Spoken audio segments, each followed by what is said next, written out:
All right, hi clarinets. We're going to talk about left hand position, right hand position, and getting these darn fingers down, okay? So first things first, we're going to do our thumb position, right? You turn your clarinet around, and you have this little guy here, right? That's your thumb hook. My thumb underneath, then I'm holding up the weight of the entire clarinet just on that thumb.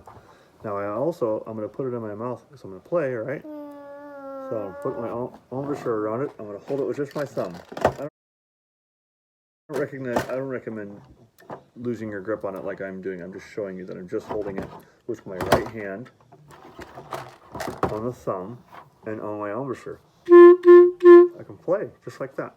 I'm supporting the weight on this right thumb, and I can play. So now my left hand is free to go whatever it wants.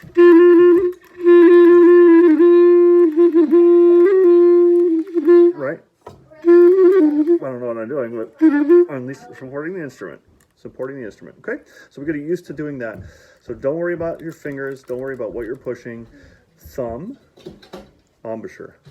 Your embouchure is your mouth. So you fold that lip over and you make a nice cushion. And you put your teeth on it, and you hold with your right thumb. I'm going to put my left hand on, but I don't really want to worry about my fingers. I'm not going to worry about the fingers yet because that can get confusing. What I'm going to worry about my thumb. If I turn the clarinet around, look at that. That hole right there, that ring, that's the thumb ring. That's for your thumb right there. See the teardrop above it? That's something else. We'll deal with that in a minute. But we want to put our thumb over that hole. So put your left thumb, remember your left hand's like that, makes an L. Your right hand does not make an L, it makes a backwards L, right? Check it out. I always do that. I put my left hand up. Oh, left hand makes an L. So the left hand goes on top. Left hand on top of the clarinet, right hand on bottom. So let's just get used to that right now. Right hand thumb is holding up the weight of the clarinet, and left hand thumb is covering that ring. Now, how do you do it? If you don't have it in your mouth, it's kind of hard. Your thumbs are pushing against each other. Clarinet's going to fall over. So put it in your mouth like you're going to play. Support it on your right thumb.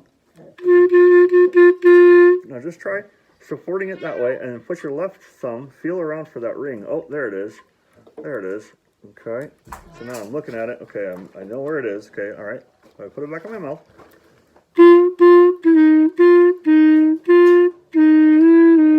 Notice when I don't cover the hole all the way, it doesn't speak, so I want to cover the hole all the way.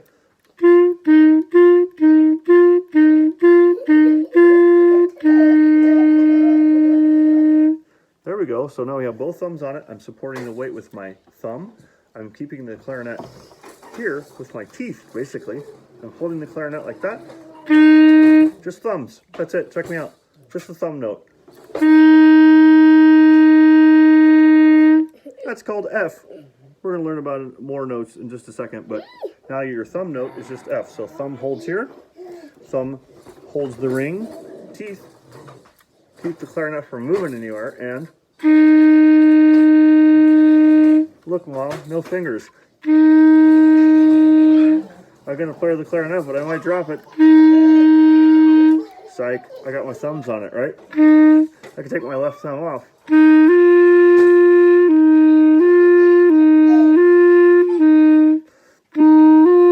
Wow, that really puts a strain on this right thumb, right? So we really want to take a break and not put too much pressure on it. I was just kind of showing off for you guys, but just showing you that really how we're holding it is between the teeth and this right thumb. That's kind of how we hold the instrument up. Everything else is kind of floating on there. So now let's talk about your left thumb has figured out you want to play on that ring. You can tell that you're pushing the ring all the way down because you can look at your thumb after you've been playing for a second, and you should see a complete circle. If you don't see a complete circle, then you're not sealing the hole right, and that's probably where your leak is coming from, and probably where your squeak is coming from. This how much mouthpiece I put in. I'm going to put two little mouthpiece in. The reed stops up. It doesn't even want to go. The sound doesn't want to go. So very gentle pressure. You don't have to have very much pressure from your jaw at all. You don't have to pinch or squeeze or bite.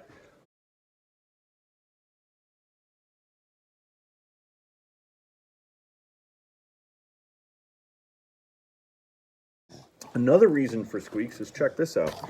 Say you have a reed and it looks pretty good, looks pretty okay. You're like, oh, it looks pretty fine. It looks mostly okay, right?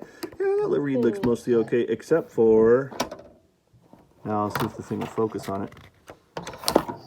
Focus on that reed. Look at the chip right out of the corner. Do you see the chip on it?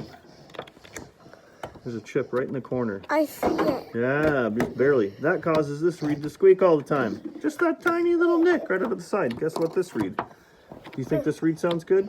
It does sound good. Well, it did sound good until it stopped sounding good. And I wonder why it doesn't sound good anymore. Let's look at a closer inspection here.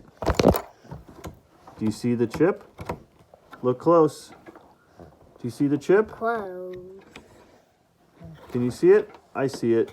That chip makes this reed squeak all the time. So it can be microscopic little chips. So take good care of your reeds, y'all. Okay? All right.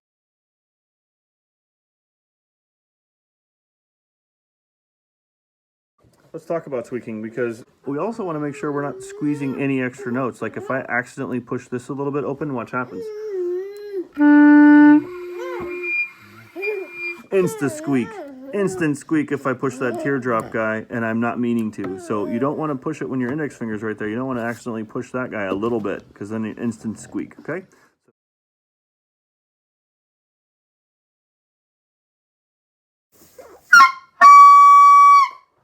That sound, that's too much pinching and too far on the mouthpiece. Really easy to squeak. In fact, if too much mouthpiece and too much air, let's see. I'm going to put the reed on there. Remember from the video, you put your lip on the reed right about there, right across there, and then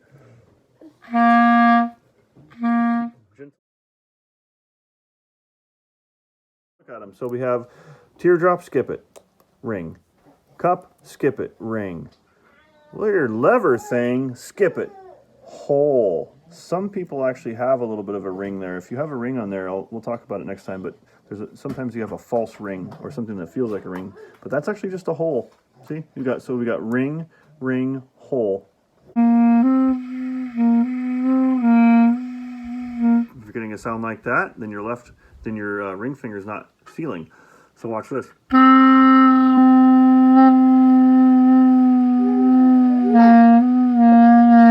Look at all the different kinds of sounds I get right there, right? If you're squeaking or the notes not come out, make sure, squeeze hard with your fingers and look and see if you've got rings on your fingers. Let's see, I've got full circles on all my fingers. If I'm not sealing one of those won't be a circle, or it'll be an incomplete circle. It'll come around, but then it won't connect at the bottom. And then you'll say, oh, there's where my leak is. And oftentimes it's on this finger, y'all. Oftentimes I'm squeaking on my C because I can't get my ring finger all the way on there. Let's check my circle. My circle's not bad today, but oftentimes I'm squeaking because I'm missing that hole. I'm like, is it here? Oh, no, it's not here. Oh, the rings are easy because I feel the ring. I can feel the ring in there. But the hole is kind of like, I'm just sort of like, got to find it. Oh, there it is. There it is. Perfect, right? So everybody's going to have a different way that they feel for that third finger, and that's our C. So when we go from E to C, it's nice to move these two fingers like they were one finger, right? We don't want to move them like this. Beep, bop. We want to move them together. E, C. We don't want to go E, D, C. We want to go E, C, right? So those two fingers have to move together like mutant fingers. They're mutant joined fingers, right? Weird mutant joined fingers. They move together. Instead of beep bop or boop beep, right? All that weirdness, we want it to move exactly at the same time. E, C, E, C, E, C, C, right? All right. Have fun playing with these three notes. See how many melodies you can come up with these three notes.